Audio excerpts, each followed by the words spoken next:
Olha essa charge de um jornal brasileiro. Esse aí é o Zé do Apocalipse, um personagem dessas tiras de histórias em quadrinhos de jornais. E aí ele colocou assim: Hussein é a besta do Apocalipse. Ele está proclamando lá. Aí um sujeito fala assim: mas antes você dizia que a besta do Apocalipse era o Ronald Reagan. Aí ele falou: é que eu trabalho com a besta da moda. O que essa charge quer dizer?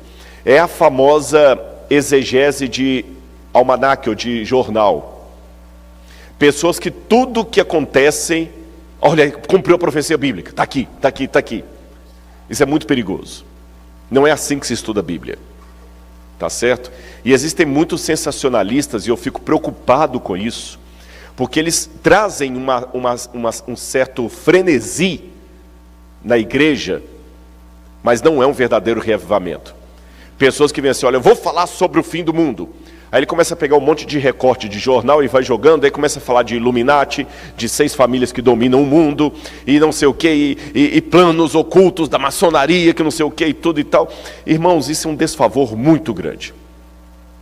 Profecia é coisa para ser estudada com seriedade. Não é coisa para ser estudada a pontapés, com chutes. Tá certo? E eu espero, em Cristo Jesus, apresentar para vocês aqui uma visão que seja coerente, sólida e sóbria, para que eu não caia no próprio erro que eu acabei de criticar aqui. Os irmãos entendem? E há 2 extremos perigosos no mundo cristão hoje. Existe aquele extremo do sensacionalismo, voltado em teorias da conspiração, e é fácil você perceber um teórico da conspiração. É só checar as fontes que ele está usando. Teórico da conspiração dificilmente usa livros sérios. Ele fica falando, ou ele pega recortes de jornais soltos, ou ele fica falando assim: não, porque alguém que conhece alguém, que trabalhou para alguém que era funcionário da Casa Branca, disse que ouviu na Casa Branca o governo falando que esse ano vai sair o decreto de morte. Vocês estão entendendo? Então eu acho isso muito perigoso. Ou a pessoa que quer ser um generalista, ele é especialista em tudo. Esses dias teve uma situação muito inusitada comigo, porque eu estava num museu, e vocês sabem que antigamente tinha um costume de as pessoas tirarem foto e colocar a mão aqui, assim. Aí como eu estava no museu, eu tirei a foto assim, um monte de gente falou assim: olha o símbolo da maçonaria, Rodrigo é maçom, olha que aí se entregou, não sei o quê. E outro falou assim: você não deveria brincar com símbolos do diabo. Aí eu fiz um vídeo explicando: meu irmão, não tem nada a ver isso. Esse negócio de colocar a mão aqui, Esquilo, que já era um filósofo grego do 4º século a.C., ele ensinava que na hora da oratória, a melhor postura é colocar a mão aqui. E essa parte passou para o mundo greco-romano, e na Idade Média, e depois também, vários aí colocavam. Ah, mas a maçonaria... Aí um mandou uma mensagem e falou assim: não, mas porque o doutor fulano de tal, que o pai era maçom, disse que era um... Eu falei: desculpa, esse doutor fulano de tal, não é assim que se defende uma coisa. Vocês já notaram algumas coisas que eles falam da maçonaria? É um segredo da maçonaria. E como é que você sabe se é segredo? Não, eu sei porque o fulano de tal, que o pai dele era maçom, contou para ele. Então não era maçom. E nem era segredo. Tancredo Neves já dizia: segredo de 3 só matando 2. Então, meus irmãos, é muito perigoso. Sabe por quê? Nós estamos lidando com pessoas que são mentes pensantes. E você, quando cria uma visão de sensacionalismo, teoria da conspiração, quando aquilo não acontece, o efeito posterior é pior do que aquela efervescência que você levantou, que confundiu com o Espírito Santo. Num outro espectro, tem o extremo daqueles que ficam como o personagem da parábola: o meu Senhor tarde virá. Meu Senhor tarde virá. Ah, nada é nada. Vocês entenderam o outro extremo? Tem o extremo daquele que em tudo ele vê alguma coisa, e tem o extremo daquele que em nada não vê nada. Agora, mais do que a data da volta de Jesus, eu quero colocar isso como preâmbulo, antes de começar o estudo de Daniel, Mais importante do que a data é o quem. Quem está por vir? Quem está por vir? Eu estou esperando Jesus porque eu amo Jesus? Ou eu estou mais olhando para o calendário do que para o que vai vir? Sabe por que isso é perigoso? Eu faço uma pergunta para vocês. Se o meu reavivamento espiritual é condicionado à brevidade da volta de Jesus, tem um problema aí. Quer dizer então que eu tenho que estar mais preparado para a volta de Jesus hoje do que Martinho Lutero na época dele? Será que a volta de Jesus é uma promessa só para os últimos tempos? Quer dizer então que se eu vivesse na época de Martinho Lutero, eu não precisava estar preocupado com a volta de Jesus? E mesmo aqueles falam assim, não, e você não sabe quando você vai morrer. E se você morrer também, morrer despreparado? Mesmo isso aí para mim não é argumento. Porque eu quero ir para o céu porque eu amo Jesus e não porque eu tenho medo do inferno. O dia que eu quiser ir para o céu porque eu tenho medo do lago de fogo e enxofre, eu estou indo pelo motivo errado. É como pais que têm filho para que na velhice dele tenha alguém para visitá-lo no asilo. Isso não é motivo para ter filho.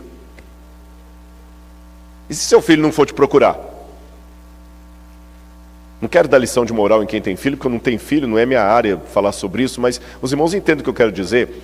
Se você está investindo no seu filho, tudo que você está investindo na esperança de que quando você ficar velho ele fique com você, você não está fazendo por amor, você está vendo no seu filho um banco, seat bank.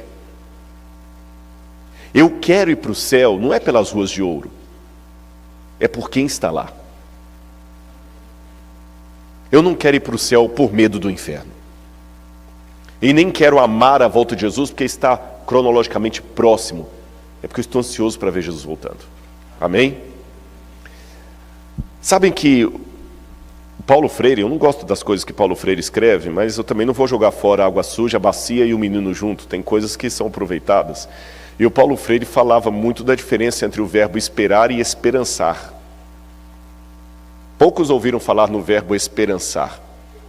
Sabem qual a diferença? A esperança do verbo esperar é aquela esperança que você vê no saguão do médico. Todo mundo está ali esperando o médico chegar. É aquela esperança de alguém que está ali esperando o metrô.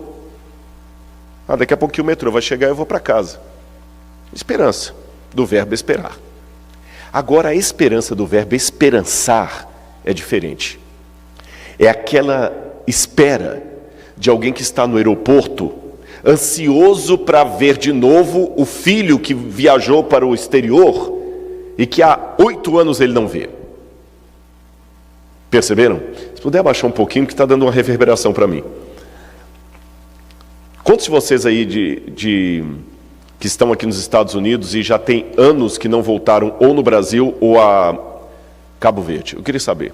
Levantar as mãos. Muito bem. Tem entes queridos seus que ficaram lá em Cabo Verde? Cita alguém para mim, Cabral. Alguém bem querido, não é um primo que você gosta, não. Alguém assim que você ama. O seu tio. Imagine agora que o tio do Cabral vem visitá-lo aqui. Como é que o Cabral vai estar no aeroporto esperando esse tio que ele tanto ama?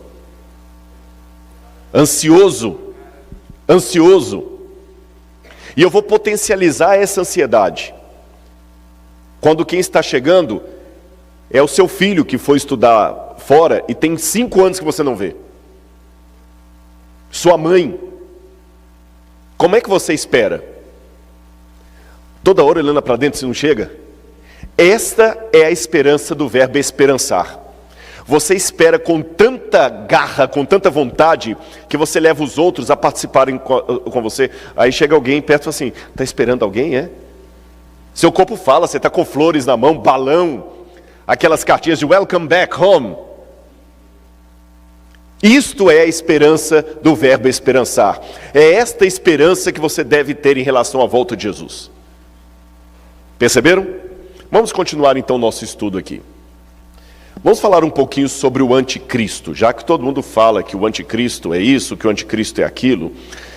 Vamos ver o que a Bíblia me dá de característica do anticristo. Eu gostaria que vocês abrissem comigo a Bíblia no livro de 2 Tessalonicenses, segunda carta de Paulo aos Tessalonicenses,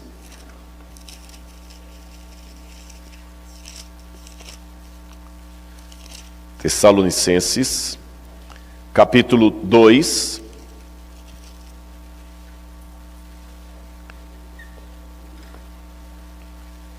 versículo 1 em diante. Eu vou ler do versículo 1. Paulo fala assim, 2 Tessalonicenses 2, 1 em diante. Irmãos, no que diz respeito à vinda do nosso Senhor Jesus Cristo e à nossa reunião com Ele, pedimos que vocês não deixem demover facilmente do seu modo de pensar, nem fiquem perturbados, quer por espírito, quer por palavra, quer por carta, como se procedesse de nós, dando a entender que o dia do Senhor chegou. Interrompa a leitura aí. O que dá a entender no problema de Paulo aqui?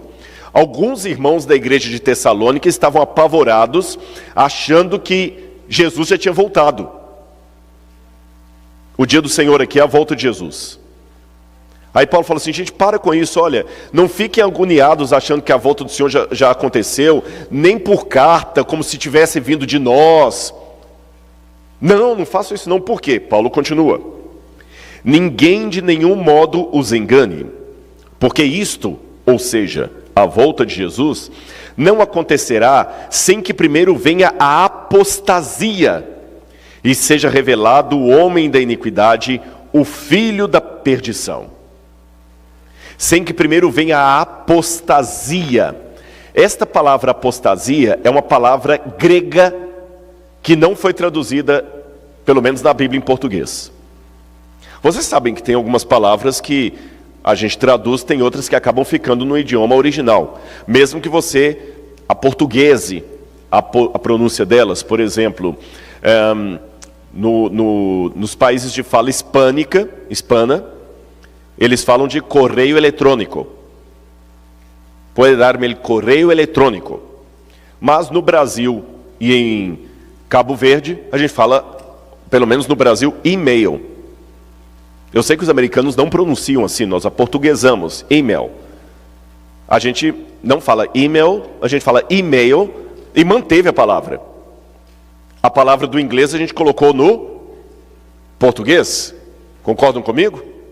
Mesmo que não falemos internet, mas a gente fala a internet. A gente pegou a palavra do inglês e colocou, a gente não traduz.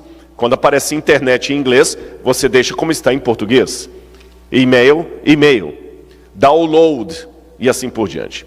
Da mesma maneira, a palavra apostasia não foi traduzida, foi deixada na língua original. E o que significa apostasia na língua original? Ruptura, quebra de acordo, traição, distanciamento. Então Paulo fala que antes da volta de Jesus, viria a apostasia, a ruptura, o distanciamento. O que é essa ruptura? Bom, é uma quebra de acordo. Pastor Ronaldo Arco era meu sócio, aí houve a apostasia, por alguma razão eu rompi o meu contrato com ele. E geralmente a apostasia significa uma ruptura por inimizade, por traição, por quebra de regras. Ficou claro isso com os irmãos? Então a apostasia não é simplesmente um distanciamento como, sei lá, a minha esposa foi para o Rio de Janeiro, minha esposa não foi, eu deixei minha esposa em casa e fui para o Rio de Janeiro sozinho e me afastei dela. Não é esse tipo de distanciamento. É um distanciamento de ruptura, de quebra de acordo. Vamos ler agora o livro de 1 João, primeira carta de João, capítulo 2. João também fala que isso haveria de acontecer no meio do povo de Deus. Primeira carta de João, capítulo 2, versículo 15, 18. Ah tá, porque eu estou em Pedro aqui, por isso que eu não estou achando aqui. Filhinhos, esta é a última hora. Como vocês ouviram que o anticristo vem, nota de rodapé. A palavra anticristo também não foi traduzida, foi mantida como está no grego. Igual e-mail. oímel. O que significa anticristo? Anti é aquele que é contra o outro e toma o lugar dele, ou quer tomar o lugar dele. Então, anti não é simplesmente alguém que é contrário a, é alguém que é contrário para tomar o lugar do outro. Vocês entenderam isso? Por exemplo, na medicina você tem antibiótico, que é um medicamento que ele é contra aquela bactéria ou vírus, alguma coisa assim, e ele entra em ação para quê? Para eliminar aquele elemento estranho e tomar o lugar dele. Anticorpos, a mesma coisa. O anticorpo é um corpo que elimina aquele e assume o lugar dele. Antídoto, que elimina o veneno e assume o lugar dele. Entenderam isso? Anticristo não é simplesmente alguém que é contra Cristo. É alguém que, além de ser contra, quer o quê? Tomar o lugar de Jesus. Isso que é o anticristo. E João falou: filhinhos, esta é a última hora. Como vocês ouviram que o anticristo vem, também agora muitos anticristos têm surgido. Por isso sabemos que é a última hora. Ou seja, muitos anticristos já estavam surgindo no tempo de João, mas havia um anticristo maior que haveria de vir. Aí é o que João fala: eles saíram do nosso meio, mas não eram dos nossos, porque se tivessem sido dos nossos, teriam permanecido conosco, mas se foram, para que ficasse manifesto que nenhum deles é dos nossos. Então João explica um pouquinho mais do que Paulo. Haverá uma grande apostasia, e essa apostasia vai revelar um anticristo. E como é que é a natureza desse anticristo? É só ver aqueles dissidentes que saíram do cristianismo hoje. Então o anticristo não pode ser um ateu, o anticristo não pode ser alguém que vem do comunismo, o anticristo não pode ser um muçulmano, como alguns colocam. O anticristo tem que ser alguém que saiu do cristianismo. Vamos voltar ao texto de Paulo. Vamos voltar ao texto lá de 2 Tessalonicenses. Paulo ainda dá um detalhe a mais. Olha o capítulo 7, capítulo 6. Perdão, capítulo 2, versículo 6. 2 Tessalonicenses, capítulo 2, versículo 6. E agora vocês sabem o que o detém, o anticristo, para que ele seja revelado a seu tempo.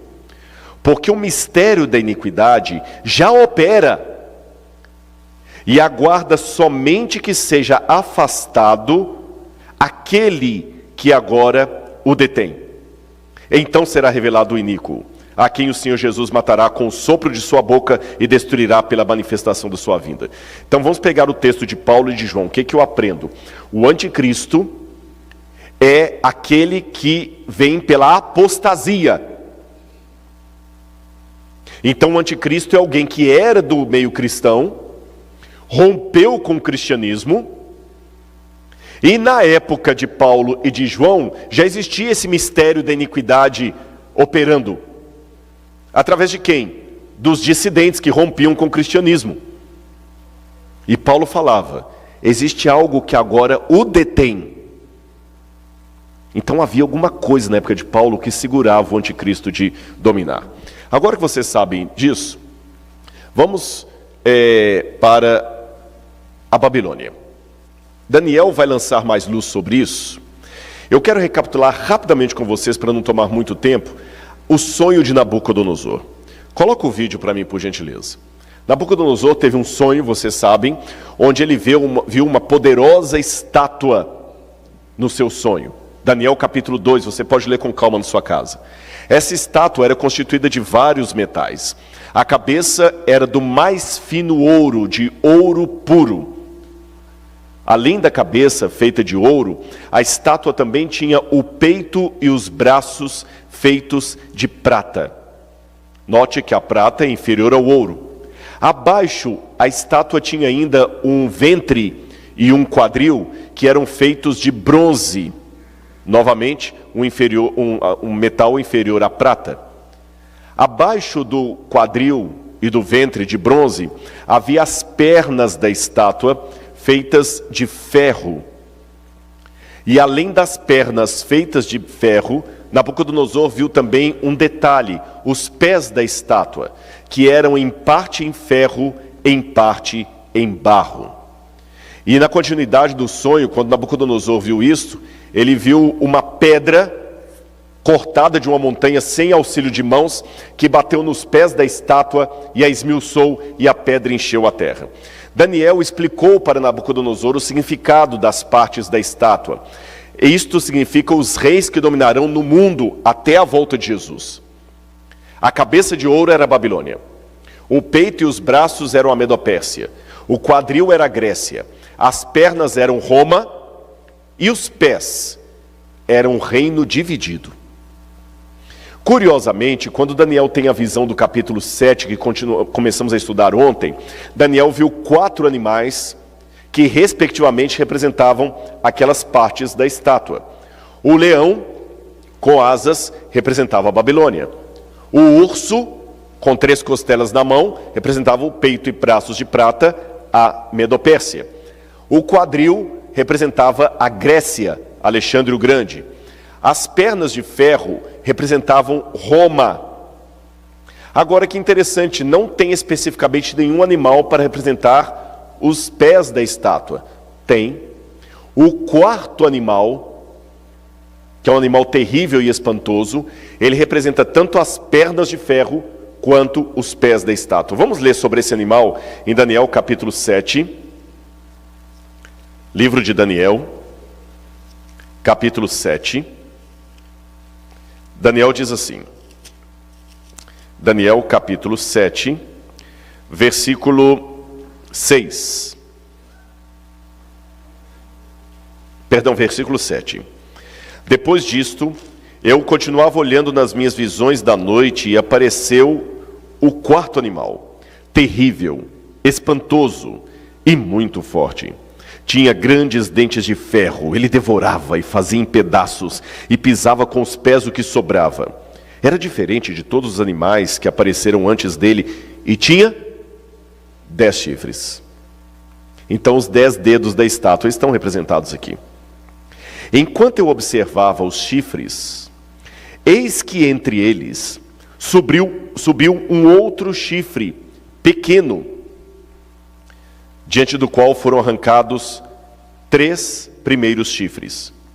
E eis que nesse chifre havia olhos como olhos de um ser humano, e uma boca que falava com insolência. Então Daniel viu um animal terrível e espantoso, com 10 chifres na cabeça, e no meio desses 10 chifres subiu um chifre que tinha olhos e uma boca que falava com insolência contra Deus. E quando esse chifre subiu, 3 dos chifres que estavam na cabeça do animal caíram. O que seriam esses chifres? Daniel ficou curioso para saber sobre isso. Olha aqui o que diz aqui no verso 15. Diz assim: eu, Daniel, fiquei alarmado com as visões que se passaram diante dos meus olhos, que me perturbaram. Então me dirigi a um dos que estavam ali perto e lhe pedi a verdade a respeito de tudo isso. Ele falou comigo e me fez saber a interpretação das coisas. Esses 4 animais, que são 4, esses grandes animais que são 4, são 4 reis que se levantarão da terra. Mas os santos do Altíssimo receberão o reino e o possuirão para todo sempre, de eternidade a eternidade. Então eu tive desejo de conhecer a verdade a respeito do 4º animal, que era diferente de todos os outros, cujos dentes eram de ferro, cujas garras eram de bronze, que devorava, fazia em pedaços e pisava com os pés o que sobrava. Também quis saber a respeito dos 10 chifres que ele tinha na cabeça e do outro chifre que subiu, diante do qual 3 chifres caíram, ou seja, daquele animal que tinha olhos e uma boca que falava com insolência e que parecia mais forte do que os outros chifres. Enquanto eu olhava, eis que esse chifre fazia guerra contra os santos e os estava vencendo, até que veio o ancião de dias e fez justiça aos santos do Altíssimo. Então veio o tempo em que os santos possuíram o reino. Então ele me disse: o 4º animal, Daniel, será um quarto reino na terra, que será diferente de todos os outros reinos. Ele devorará toda a terra, e pisará com os pés e fará em pedaços. Os 10 chifres correspondem a 10 reis, que se levantarão daquele reino. Depois deles, se levantará um outro rei, que será diferente dos primeiros, e derrotará 3 reis. Então vamos com calma. Alguém explicou para Daniel que esse animal que vocês estão vendo aí é um quarto reino que dominaria sobre a terra, então é Roma. E que os 10 chifres na cabeça dele seriam 10 reinos que sairiam daquele animal. E aquele chifre pequeno seria um chifre mais poderoso que os outros, e que os 3 que caíram foram 3 que lutaram contra ele. Tudo bem até aí? Agora vamos ver o significado dessa profecia. Quando, no sonho de Nabucodonosor, o rei viu os pés da estátua em barro e em ferro, vamos ver qual foi a interpretação que Daniel deu ao rei. Vamos deixar a Bíblia falar, para não cair naquele erro do jornal que eu falei com vocês, né? Daniel capítulo 2. Daniel capítulo 2. Versículo 41, perdão. Daniel capítulo 2, versos 41. Você já encontrou na sua Bíblia? Se você está acompanhando de casa também, acompanhe daí. O quarto reino, eu falei o verso 41. Quanto aos pés e aos dedos dos pés que o Senhor viu, que eram em parte em barro de oleiro, em parte em ferro, isto significa que este será um reino dividido. Contudo, haverá nele alguma coisa da firmeza do ferro, porque o Senhor viu que o ferro misturado com barro. Como os dedos dos pés eram em parte em ferro e em parte em barro, assim por um lado o reino será forte, por outro será frágil. Quanto ao barro misturado com o ferro que o Senhor viu, isso significa que procurarão se misturar por meio de casamento, mas não se ligarão um com o outro, assim como o ferro não se mistura com o barro. Ora, se as pernas de ferro eram Roma, esses pés de ferro, misturado com barro, é uma divisão que haveria de acontecer onde? Em Roma. Tudo bem até aí? E foi isso que aconteceu em 476 depois de Cristo. Os bárbaros vieram, eles já estavam tentando várias vezes atacar Roma. Roma já estava dividida desde a época de Diocleciano, entre Roma Oriental e Roma Ocidental. Roma Oriental, capital Bizâncio, que hoje seria Constantinopla. Perdão, que hoje seria Istambul. Constantinopla, Istambul, mesma coisa. O Reino Ocidental, capital Roma. E aqui nós temos um mapa formado do Império Romano depois que os bárbaros a atacaram. Esse mapa, na verdade, ele foi mudando ao longo do tempo, tá? Aqui eu estou com um mapa do 6º século. Ele foi modificando ali a paisagem. Mas é interessante que foi graças a essa entrada dos bárbaros em Roma que Roma se tornou um império dividido. Então, por exemplo, eu vou olhar aqui no mapa. Você tem os suevos, aqui não mostra. Essa partezinha do canto aqui em cima seriam os suevos, que vão dar origem a Portugal. Tá bem? Lá os britanos, os anglos e os saxões, em conjunto, viraram a Inglaterra, ou o Reino Unido. O Reino Unido, a Escócia e a Irlanda do Norte. Tanto é que a língua inglesa, ela é originada do saxão. A língua inglesa vem do saxão, que foi a mesma origem do alemão. É por isso que você em inglês... Você já se perguntou por que em inglês você fala hospital, mas não fala honor? Por que hospital é hospital e honor, apesar de ser com H, é honor e não honor? É porque honor vem do latim, mas hospital vem do saxão, onde o H é aspirado, como em alemão, Hoffmann, Hofmeier. Entenderam? Olha a origem. Nós temos aqui, por exemplo, os francos viraram a França. Então Roma se tornou um império dividido, assim como a profecia falou. Agora vamos mais um detalhe. O que significa essa apostasia que haveria de vir? Que vai dar origem a esse chifre pequeno que eu falei com vocês.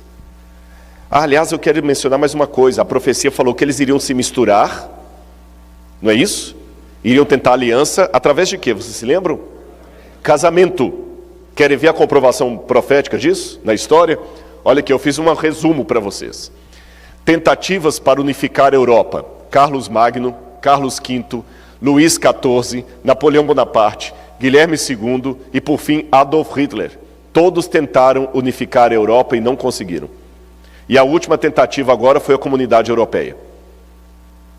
E quando eu estava lá, eu falava assim, a Comunidade Europeia não vai vingar. E agora temos o Brexit. Porque a profecia diz que eles vão até tentar alianças, mas assim como o ferro não mistura com o barro, eles não iriam misturar. Gente, isso aqui não é visão de dor de barriga, que fala assim, de maneira genérica, esse ano haverá uma tragédia nos Estados Unidos, que qualquer acidente automobilístico cumpre. É uma coisa muito específica.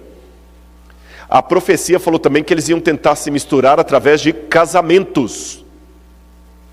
E olha o que a Europa teve. Olha os casamentos. Só alguns exemplos, hein? Carlos Magno da França casou-se com Desejada, princesa da Lombardia, e depois de algum tempo trocou-a por Hidelgarda, sobrinha do duque da Alemanha. Carlos V, rei da Espanha, era filho de Filipe, o arquiduque da Áustria, e neto de Maximiliano, imperador da Alemanha. Este último, por sua vez, era marido de Joana a Louca, ou Juana la Louca, que era filha de Fernando e Isabel de Aragão, reis da Espanha. Na história brasileira, nós temos Dom Pedro I, que era filho de Carlota Joaquina, princesa da Espanha, que se casara com Dom João, herdeiro do trono português. E nós sabemos também que Domitila era também da Áustria. E estava no trono português. Vocês viram? Teve uma época que a Rainha Vitória foi considerada de avó da Europa, porque em todos os países ela tinha descendente. O que a profecia falou mesmo? Que eles iam se misturar por meio de alianças e casamentos. Mas assim como o bronze, como o ferro não mistura com o barro, essa mistura não ia se sustentar. A Europa está até hoje dividida. Então vamos pegar por partes o que nós já vimos até agora.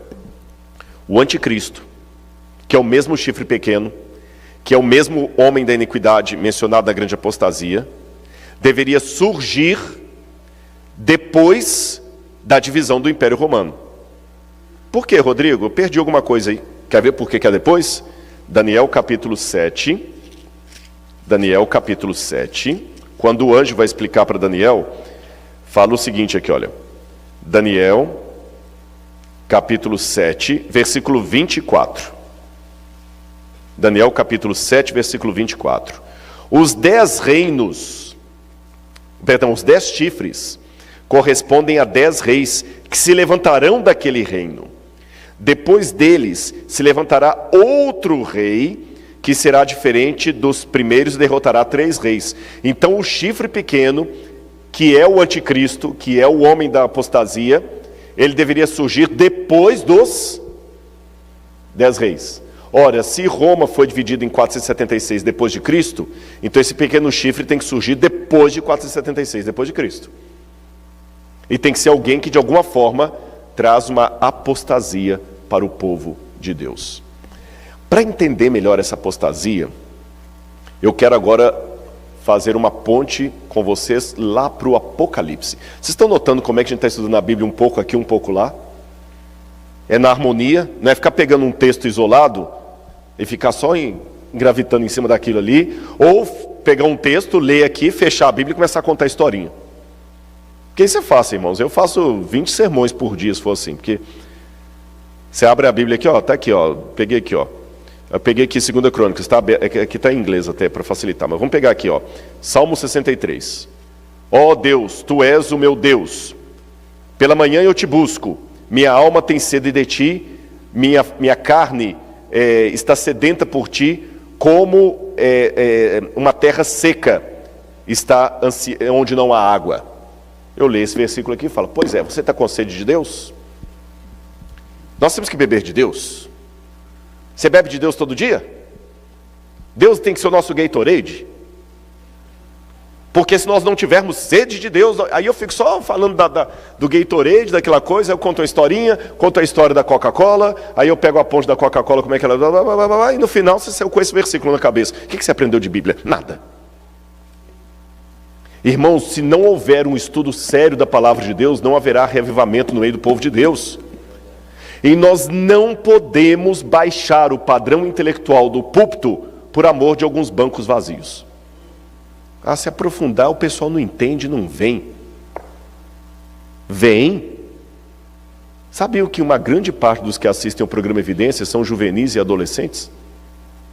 Aí você não dá comida com substância para ele na igreja, ele vai pegar lá no canal do YouTube lá que o camarada fala o que você não fala aqui. A Bíblia é um livro profundo.